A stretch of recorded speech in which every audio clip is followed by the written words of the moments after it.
আত্মা শুধুমাত্র ভীতু আর দুর্বল চিত্তের মানুষদেরই ভয় দেখাতে পারে। For example, play the video.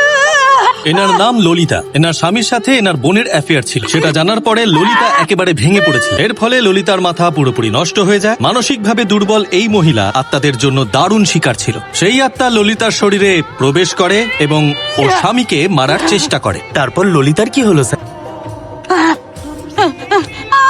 সেই আত্মা ললিতার শরীর ছেড়ে চলে যায় এবং ললিতার ভয়ে ওনার স্বামী ভালো হয়ে যান। এখন দুজনে খুব ভালো আছেন। ললিতার গায়ে যখন আমি আগুন ছোঁয়াই, আত্মারা তাকে ছেড়ে দেয়। আসলে আত্মারা আগুনে ভয়। তোমরা খেয়াল করে দেখলে অনেকের কপালে একটা গোল চিহ্ন দেখতে পাবে। আমাদের পূর্বপুরুষরা আমাদের এগুলো শিখিয়েছে। আগেকার দিনে এইভাবেই কপালের ঠিক মাঝখানে আগুনের ছ্যাঁকা দিয়ে ওনারা আত্মাদের তাড়াতেন। তাহলে তুমি এটা বলতে চাইছো যে যদি আমরা সিগারেট বা বিড়ি খাই তাহলে আত্মা আমাদেরকে ছুঁতেও পারবে না?